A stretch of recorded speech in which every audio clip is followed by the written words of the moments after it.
কাছ থেকে জেনে নেন, নাসরুম মিনাল্লাহি ওয়া ফাতহুন করিব ওয়া বাশশিরিল মুমিনিন। সম্মানিত তাওহীদি জনতা ও মাজলুম জননেতা, সম্মানিত আমার ভাইরা, আমরা রাজপথে আসি থাকবো, ঠিক কিনা যখন যতক্ষণ পর্যন্ত আমাদের কাছ থেকে ইনফরমেশন না আসবে উপরের থেকে, ততক্ষণ পর্যন্ত রাজপথে আসি থাকবো, ঠিক কিনা যখন।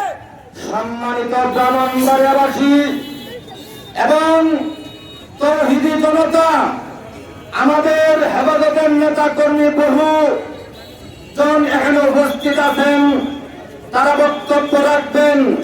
শুধু আমরা আজকেই আংশিক মাত্র আপনাদেরকে দেখাচ্ছি।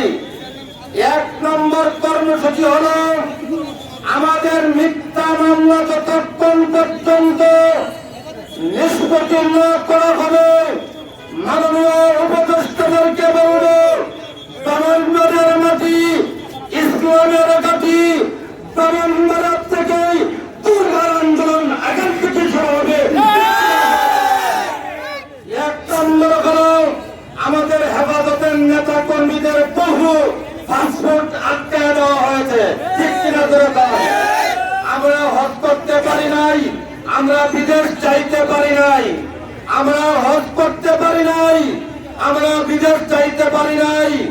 কেসিএসপি আপনাদেরকে, আপনারা হলেন আমাদের ব্রাহ্মণবাড়িয়ার অভিভাবক, আমাদের পাসপোর্ট যদি আজকে থেকেই না দেওয়া হয়, আমরা রাস্তাঘাটে অবরোধ করে ফেলব।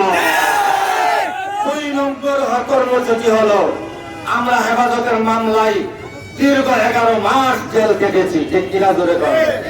আমাদেরকে হেফাজতের মামলায় শুধু ব্রাহ্মণবাড়িয়া না, আমাকে চট্টগ্রাম পর্যন্ত নেওয়া হয়েছে, আমাকে চট্টগ্রাম পর্যন্ত নেওয়া হয়েছে।